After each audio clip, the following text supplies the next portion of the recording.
Welcome to another episode of Instant True Crime Media. I'm your host, Ball, and today I'll be reacting to a video of a man who tried to cremate his wife by burning the whole house down. It's not funny, it's just madness. All right, before we get into this video, I need you to do me a favor by hitting that like button, subscribe to the channel, and please share this video so we can shed light on this darkness and keep all our people aware about the madness that goes on in this world. All right, without further ado, let's go to work. Hey, Brian, this is Vic Boyd over here at Madison, bud. What's up, brother? What you got? We've got a structure fire, and we've got a body on the inside. Oh, God damn. You ain't around. So, on September 30th, 2021, firefighters responded to reports of a house on fire. After extinguishing the flames, they uncovered a female body lying on the living room floor. The owner of the home, 41-year-old Medeo DeLeo, was sitting in his truck with his two children. He told police that when he arrived home from work, he saw that his house was on fire and he was only able to rescue his children. Something suspicious. Is you suspecting accelerants or? So we got Columbus's investigator coming with the dog, and they're going to sniff around to see. Okay. Just to make sure. And she was the only one at home? No, she was babysitting his two kids. So he came home, and I'm guessing it was to get the kids. He didn't say why he came here, but I was assuming because he said he was out doing something. Came back, opened the door up, said smoke was banking down, and the kids were running on the floor playing, crawling around on the floor. So he grabbed the kids and got them out, went to try to go back in to find his mother, and he couldn't get in because of the smoke. Okay. We already shut the main off. Oh, so there's two kids in there while I was... Yeah. That's why I said we're lucky those two kids didn't get killed. Yeah. now he just told me the victim inside is his wife. That's what this man just told me.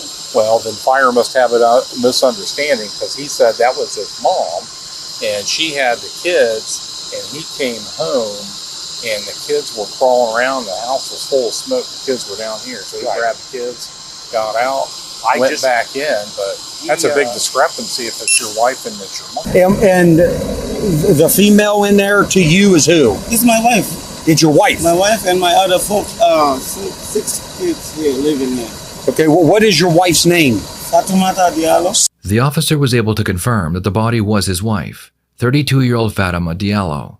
According to the neighbors, the couple had been married for quite some time, and they had 6 children between them. 2 of the children were in the truck, and the other 4 children were safe at school. The police looked into the couple's history, and they found that they had responded to several domestic altercations between them. Some of these altercations had been very serious. We pulled the history up of this house, and we don't know if it's the same people. I know he's lived here quite a while. We have some pretty bad domestics here.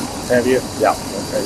So it looks like to me, well, not looks like to me, somebody had said, one of the fire guys had said something about the fire started in close proximity of her. That's what it sounds like.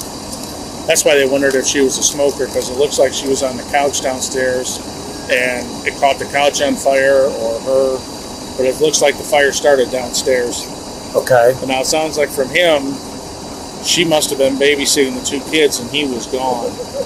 And he just happened to come home in time? He just came home and opened the door and it was full of smoke. Kids were still in there playing around on the floor and he got them out, but couldn't go back in for her. As the investigation into the fire continued, the officer in charge began to wonder if there was anything suspicious about the fire. Perhaps the victim was a smoker, and she had accidentally started the fire and was unable to get out in time. Or perhaps something more sinister was at play. The officer decided to speak with the fire chief and see what he had to say. Chief, is there any type of a scene, in reference to, that would be worth me walking in and seeing? She's laying face up on the floor. Okay. Next to the couch. Okay. It looks like the origin of fire is in this front corner. Couch lays that way. Okay. She's laying, now granted her arms are up in the air, but lots of times when they burn, it contracts the muscles. Oh, okay. So that could be why she's sitting that way. Do you have any idea, do you assume she alive when this? It's hard to tell. Okay. I can't believe that. I don't know. Okay. It made a lot more sense when we thought it was his mother. I think, okay, she died maybe natural causes, and the fire started. So you figure there's probably nothing in there worth me walking in that? Is there anything in there that will make you think it was suspicious? I did not go downstairs. All I was in the kitchen, the living room, and They're all upstairs. standing right there. Can I just? Yeah, I can look right there. Yeah, you can see.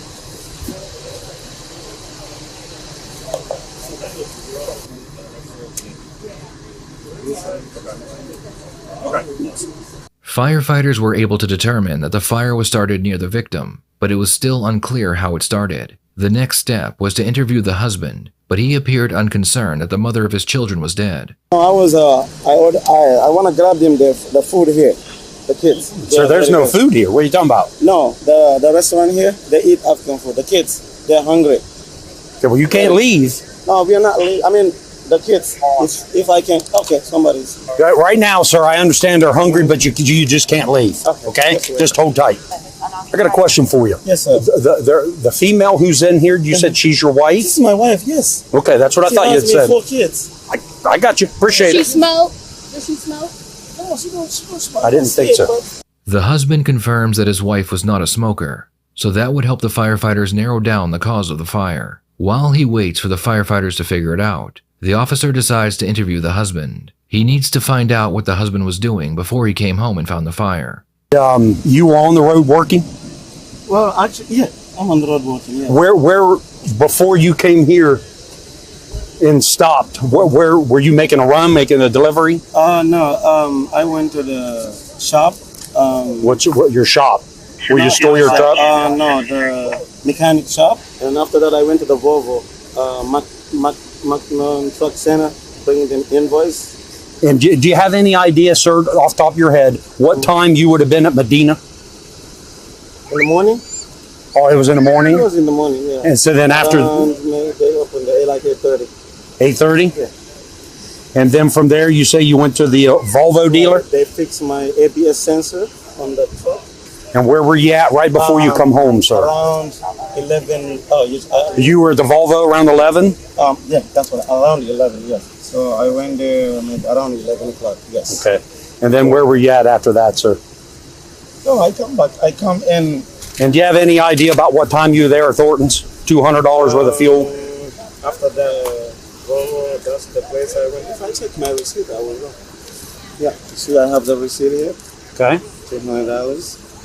So you can see the time here, maybe somewhere. 11:54. 11:54. And you got home here at about 13:09? Something like that, yes. Okay. Just sit tight, sir. Firefighters found that lighter fluid had been sprayed around the living room. They also found the lighter fluid container hidden underneath the body. This proved that the fire was not an accident. It wasn't enough evidence to charge the husband with murder, but it was enough to bring him in for questioning. What we decide here, brother? He's going with me. Okay. What about as far as No secure. Okay. We'll have I'm gonna some pet him. Yeah, that's fine. If you want to, yeah. Yeah, absolutely. What are we doing? Step over here, around behind the VR. Cruiser over here, sir. Right over here. He's going to pat you down real quick. You don't have any hand grenades or bazookas, nothing like that, right? Hey, listen, we're just going down to our office, okay? Because of circumstances, we get people to have conversation.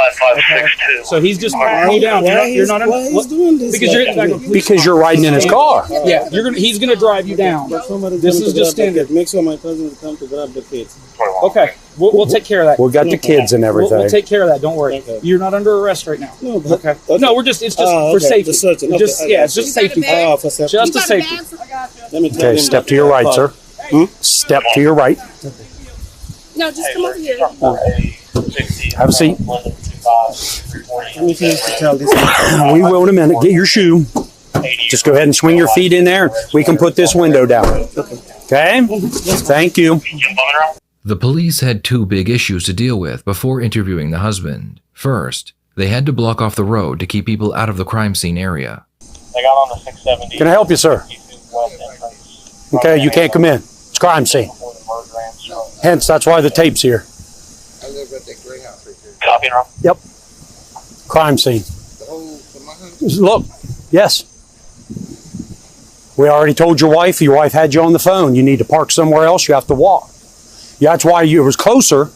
You to park somewhere up there on Harbor, and then you can stay close to the houses on the east side of the street, and you could walk in home. You can't pull in. You'll have to park out on Harbor Boulevard and then walk to your house. Okay? Thank you. The second problem they had was what to do with the children. The husband told police that he had called someone to come pick them up, and they were to release them to this unknown male. Fearing for the safety of the children, the police refused to release them until child services came. So the kids, you have a car coming for the children? Yeah, so we have a county car here. Here's the issue, though. We're having children's services come here. They're going to have car seats. We're going to let them decide where the kids are going because this guy is like, well, that's our family. I said, no, who is this guy you want to release me to? It's our family. I said, no. Is he on your side or is he on your wife's side? He's not. He's being very vague with me. So it's like. So children's services coming here? Sure. Okay. Frankie's calling him right now for children's services to come here. Okay. Because we Once got they these get two her, kids in we'll this also have vehicle. car seats, and we'll go from there. And if they say they go to him, then that's cool. If they say coming with us, then that's cool too. So I was going to ask the teenagers if they could come back down here, but they've got real attitudes, and it might not go good. why would we have them come down here? They weren't here though. Right? No, they weren't here. I just meant to keep because this little boy in the back seat's getting upset, and it's a brother. Oh, okay. That's all. I was just thinking of the kids. Attitude with the police? Yeah. Really? Yeah. Okay. I was just going to see if they would help, but I figure if I ask them, there's going to be a problem. I'll try. I'm not in uniform. Might be a little bit easier. You know what I mean? Sometimes it works. There you go. Sometimes it doesn't. You see Just me smile tussling around? It's okay, buddy. Hold on. Are those your brothers? See the one in the red shirt? Yes, they're my John 3, Sam. Okay. All right. We just need you guys to hang out here, and then we're going to have them come and get you, okay? Okay. All right. How old are you? I'm 7. With the children safely in the hands of their mother's family, detectives prepare to interrogate the husband. While they do that, the victim's body was sent to the pathologist, so an autopsy could be done and the cause of death could be determined. I didn't introduce myself. I'm Detective Meister. I'm Ron Steeman with the State Fire Marshal's office. Okay. We're here just looking into the fire. Okay. Okay. Now, I get water. you want a bottle of water? Yeah, let me get that. Thank you. I gotta go find it. You want that? State Fire Marshal? Okay. Fire Marshal? Mm-hmm. Yeah, I investigate fires. Oh, okay. Sam? He works for the Sheriff's Department. Oh, okay. So he's a detective with the Sheriff's Department. Okay. There, is that better? Yep. I'm letting myself in here before. Okay, since you were brought down here in a police car, you're not under arrest. You understand that, right? I don't know. I get in the police car and, well, basically I'm not under arrest, yes. Yeah, you understand that, right? I understand, yes. You wanted to come down here and talk to us, and we just brought you down here. Okay. Okay, I'm gonna read you your rights to you. You're not I'm under on my arrest. phone because I'm hearing my phone noise here. He's got it out there. Calling me a lot. Yeah, that's why we're gonna get this done, okay? Yeah. All right? Mm-hmm. You know how to read? Yes. Okay. You also have the right to stop answering at any time until you talk to a lawyer. You get that? I have a lawyer, yes. Okay. You wanna talk to us about this incident tonight?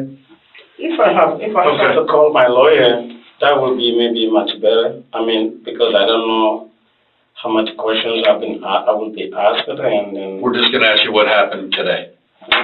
And if you want to talk to a lawyer, if you don't feel like it's. I can call him now and then just tell him. Then maybe I can answer what I know about. If you tell me to answer what I know about, I will answer it. Okay. Is that okay? It's up to you. It's your right. No, I'm asking you. I mean, if I call him now, Mr. Ray King. Okay. We can ask you questions, and if you feel like you don't want to answer until you talk to him, you can call him then, or you can call him now. I'm gonna call him now, and then if he told me if I answer no problem or something like that, until he appear, no problem for me if I call him, you know. Okay. Let me go get your phone. No problem. Tell him that I cannot answer the phone right now. Can I tell him that? Well, hurry up, because I want you to talk to your attorney real quick. Look this phone. Yes, go ahead.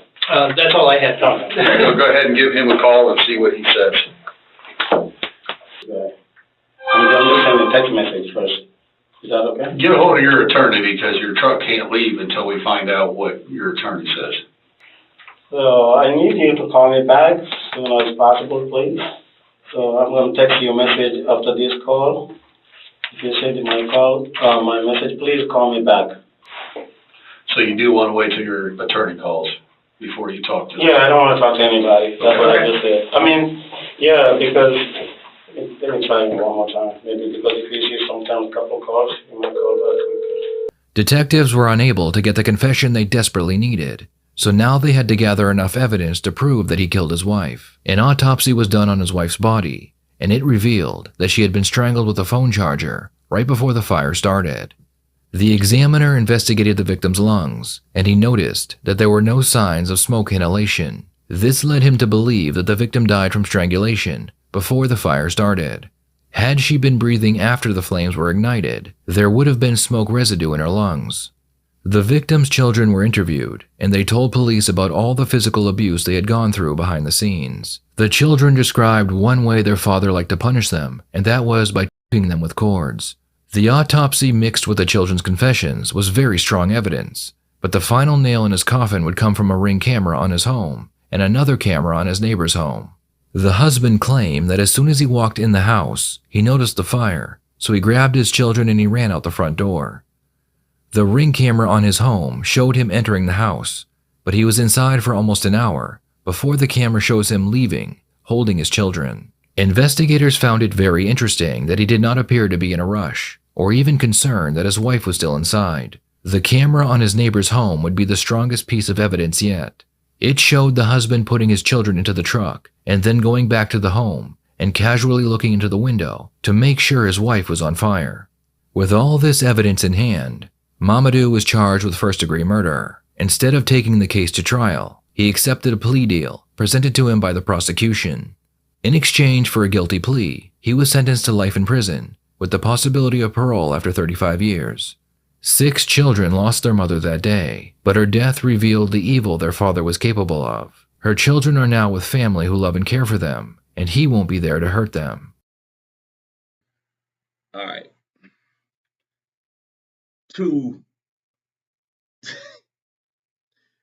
I'm trying to imagine. Like I know a lot of people who are married, you know what I'm saying, have thought about what they would do to their significant other in order to get away or get out of the marriage.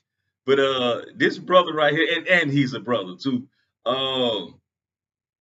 You gonna cremate your wife, right, inside of a house by setting it on fire. You know, listen, listen, it's some real dogs out here in the world. It's some, you know something. If you don't want to be with somebody, just leave, man. If you don't want to be with them that bad, just leave. You know, to go to the degree that you're willing to cremate them by setting the whole house on fire, it's crazy. It's crazy. You know, um, leave me a comment. Let me know what you guys think and about this whole situation and how y'all could have handled it different, or if you were to discover anything like that, like how would you feel? All right, y'all know my motto: the only time crime pays is on the internet. Thank you.